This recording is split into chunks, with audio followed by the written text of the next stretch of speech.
On this episode, what makes a good judge? Watering for your show and hair care for your show swine.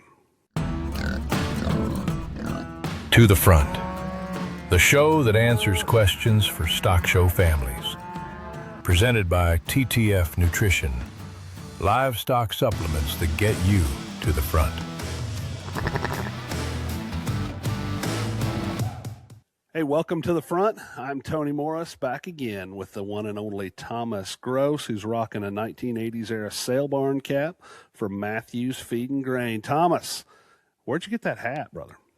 Well, Matthews had one of those pop-up stores, and I guess I'm a sucker for being an old soul, and I saw a little rope hat over here, and I think the flat bill makes me look young, the rope hat makes me feel vintage, and so I'm just trying to live in multiple worlds at the same time. I just want to be one of the cool kids, Tony.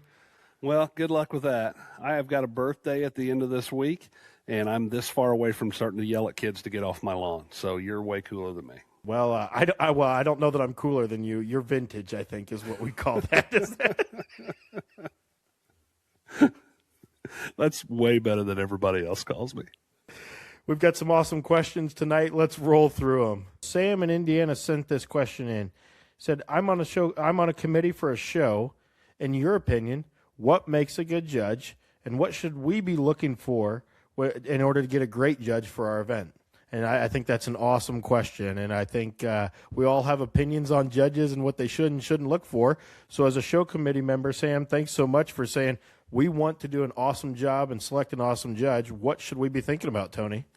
For sure. I actually got asked this question. I got asked to judge a show in Utah, and they did like a little interview process, and this was one of the questions that I got asked recently as well. So I've been thinking about this quite a bit. So I mean, I'm bad. Like my favorite judges are the ones that we get a backdrop picture with, right? So I don't think that's too much to ask of anybody.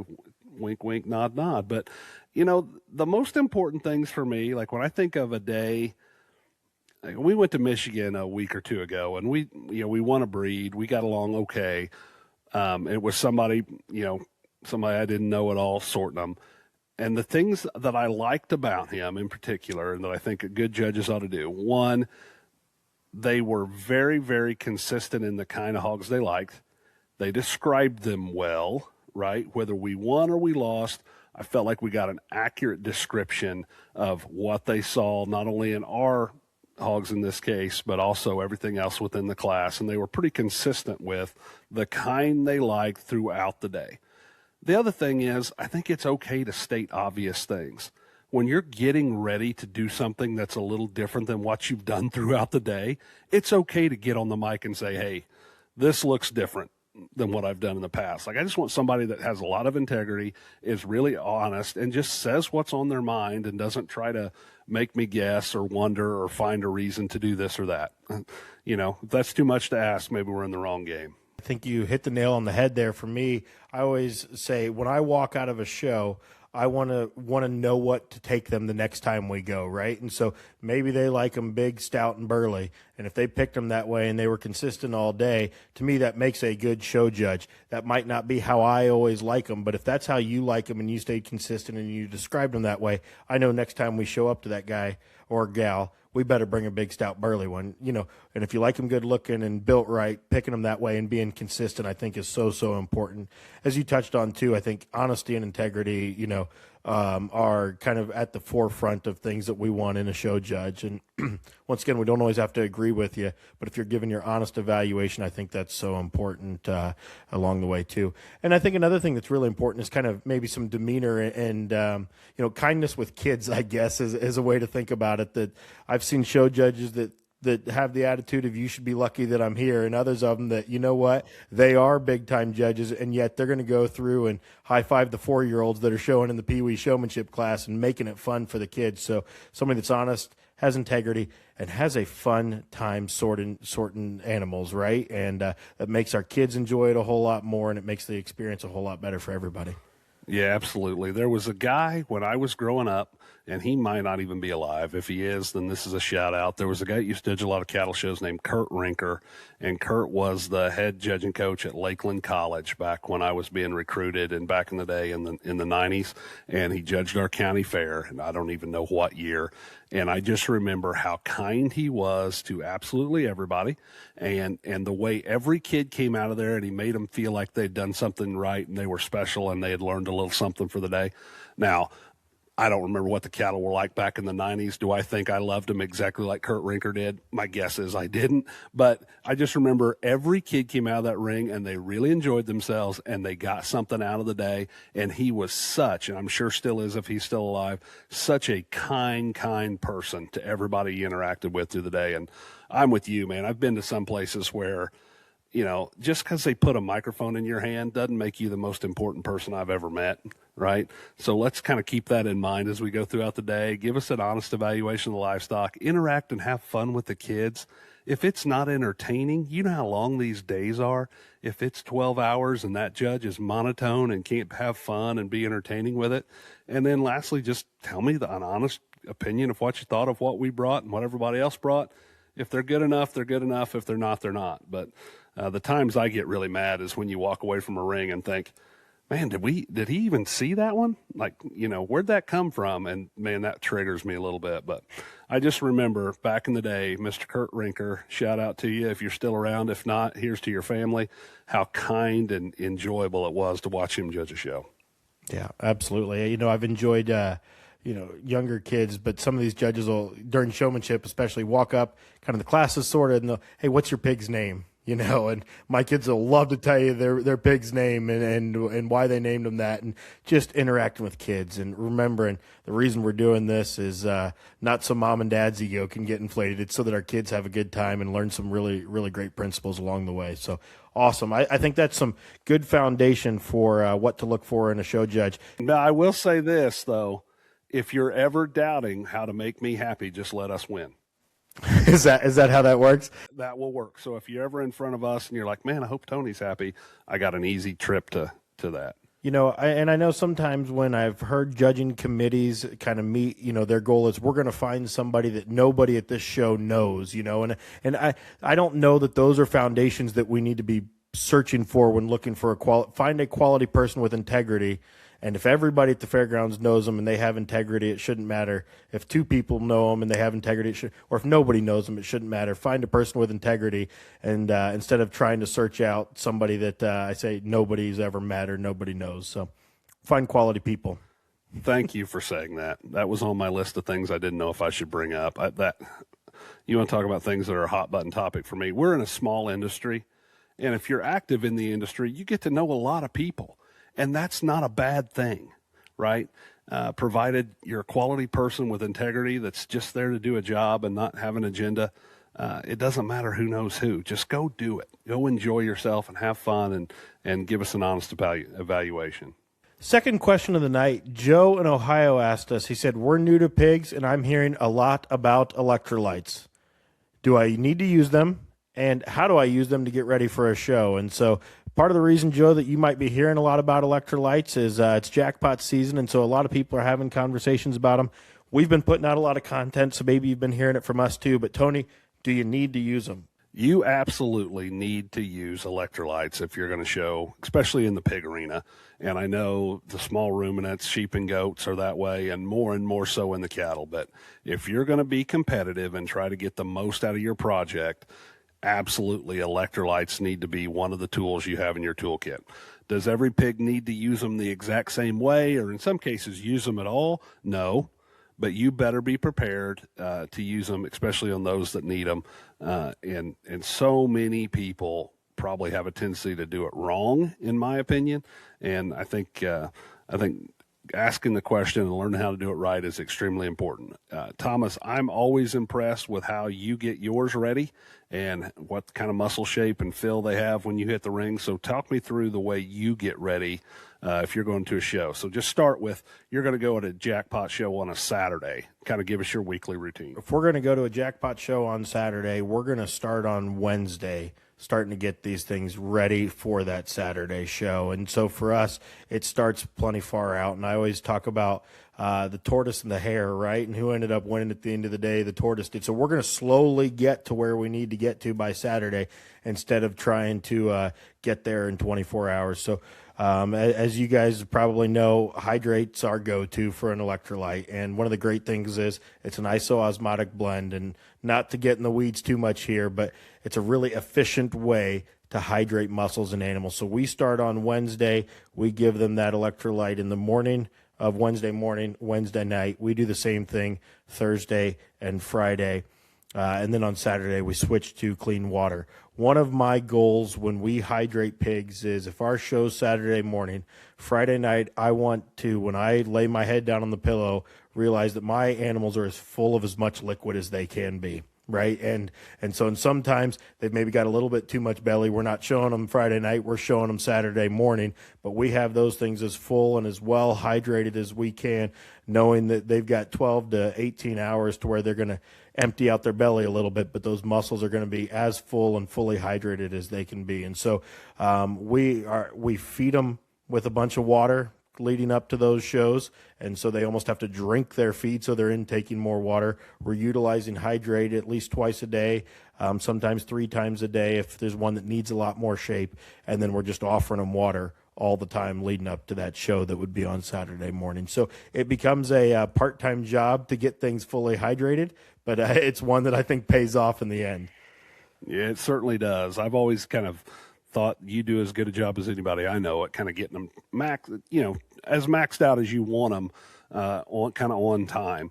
The couple things that I would tell you just from a nutritionist standpoint or a scientific standpoint, one, true hydration doesn't happen fast, right? It takes some time.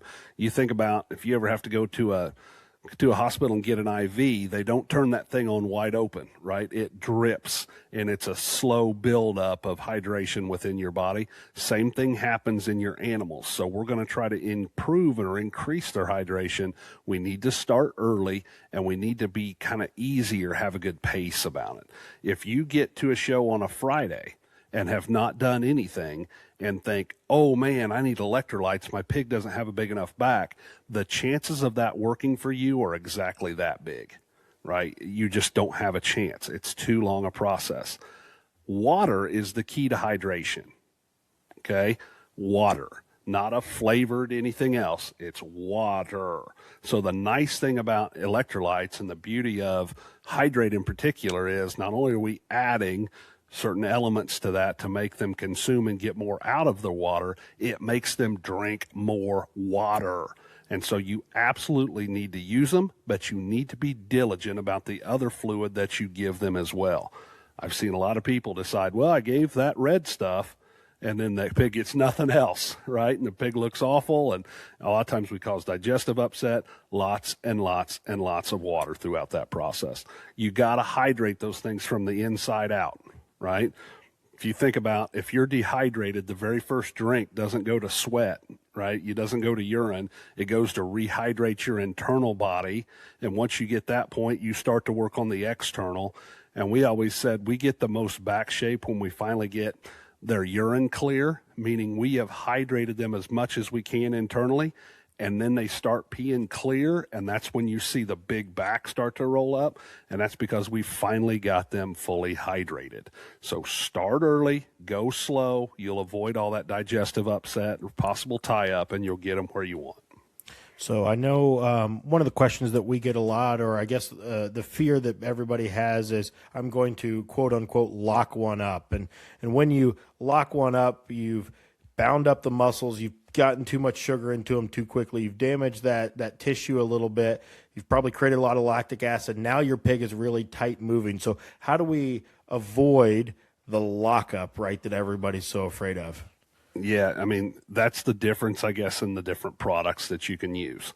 So certain things help improve the draw of water into muscle cells. And some of them are sodium, some of them are any of the different sugars that you could use. And if you only try to force water into muscle, you're going to do damage to that muscle. And lactic acid builds up, and then you see that tight, stiff, sore pig that really, really gets hard to be around or hard to handle himself when he's out in the ring.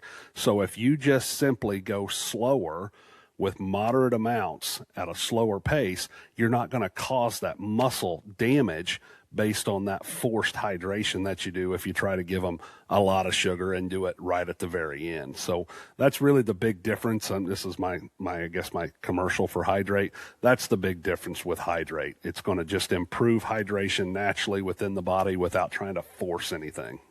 You know, most of us that have been doing this long enough have made that mistake of trying to do too much sugar too quickly, and there's no coming back from it that quickly either, right? So if we get behind and we get in a hurry, you probably would have been better off to just go slow and just say we're not going to maybe be as maximum hydrated as we could. You try to go too quickly, you lock one up, man, we're 12 to 24 hours before we're going to get back freed up again. So don't do it. It's tempting. We've all been there on Friday night and said, I don't think we're big enough back. Does that one across the aisle, so we better get after it. And it's never worked well for me. That's always been a disaster. No. I think that brings up a good point that when it comes to electrolytes and hydration or feed and fill or anything, every pig's different. And every pig needs different things, and every pig can tolerate different things. And if you try to have a blanket program for every single pig, you're going to mess a few of them up along the way, right? It just doesn't work. You got to look at a pig and evaluate them, understand what they really need. And you made a comment, we talked about feeding. It's not always more, right? What they need is not always more. Okay. I always joked that was my favorite food growing up was more food. And that's not what we need to do in this livestock world. So make sure you make a plan for every pig and treat them each accordingly. Start early and go slow. I'll plug going to a Jackpot again because of this, right? Like we've been to 3 Jackpots now. Our show string has been to 3 of them. I now know how they each respond, how much they're each going to consume and drink, how quickly they roll up and respond. I now can plan accordingly for the shows that really matter in my mind coming up. Question number 3, Adam from Indiana sent us in and he said, hey, what's your daily skin and hair routine? And Tony, you and I have seen the trends over the last 5 to 7 years. And I'm going to say pig people have become like cattle people, right? And we've gotten them hairy and we've gotten them fuzzy. That doesn't happen overnight. And hairy ones that are well maintained look great. Hairy ones that are not well maintained don't look great. So take me through daily skin and hair at the Morris household for the swine project, and what are the things that you guys are paying attention to? Yeah, so for us it kind of starts with every morning when we feed, the first thing we got to do is just spend a lot of time looking at skin and skin health. Okay, you cannot grow good hair or have good, shiny, good-looking pigs. As my buddy Kaiser Albright says, shiny pigs win shows. You can't have shiny pigs if you've got skin issues, right? If you've got lice or mites, or you got mange, or you've got even dry, flaky skin. So it starts with us by evaluating and making sure skin's healthy all the time. There's all kinds of different products we like to use. About twice a week, especially in the summer, we'll do it in the evening. We still are pink lotion people. I love pink lotion. I love to get those things shiny with that stuff. It is heavy. You got to make sure you do it so they're not going to be sitting through the heat of the day with that particular product on them. But we do still use a lot of pink lotion. I will give a big shout out to our buddy over in Illinois, Mr. Jimmy Juice. I do love Jimmy Juice and that particular product. We use that probably once or twice a week. I think it's great too if you're not for sure if you might be fighting off parasites. It's got that citronella kind of, scent to it. And I think if you are starting to get one kicking at their back legs or doing something that way, we'll start using that as we kind of treat for other things because that citronella in there, really kind of helps with that. And then, shout out to our buddy Andy Walker. He's got a new product, Lights Out, and we've been using that, especially on the black ones, almost as a daily hair care, and I really like that product. But it comes with choosing products that kind of fit the pig, right, based on color, skin condition, those sort of things. Some of them need something lighter, some of them need something heavier. Understanding that how those products lay on their skin. Are they heavy? Are they quick to absorb? And then kind of the timing of how you do it. If we're going to apply a heavier product like a lotion, we're going to do it after the evening meal, after they've walked, right as we're going to the cool nights, cool nights. You take a product like, and I'd say Lights Out, we use that in the mornings, and then oftentimes we'll get those pigs out in the sun with that product on because it's so good to kind of help tan and darken skin. And like I said, we use a lot of Jimmy Juice. We use it a lot of times if we're not for sure if we don't have a problem, or if we get one that gets drier. It's a little bit of a heavier oil. I think it really absorbs well, but we'll use it kind of to fix problems, right? And just kind of a once a week or twice a week as a preventative of problems. So that's kind of what we do. We do rinse every day on pigs. Typically we'll do that right after they eat in the mornings. We'll rinse and clean pens. So while they're out of their pen gets cleaned, and we'll rinse. And then nothing that I've ever seen works as good as a brush. If you will just brush and brush and brush, you will have good skin and good hair. But it takes a brush, and you got to use the brush. We still do use a blower. We blow on pigs every time we get them wet. We blow on pigs before we get them wet to make sure we've got all the dust and dirt out of them before we wet it down. But as soon as we get done rinsing, we use a brush first, and we brush and brush and brush on those pigs before we go ahead and blow them dry. Once we get them dry, then we brush again, and then we apply whatever product we're going to do, and then we brush again, and oftentimes we'll blow it in as well.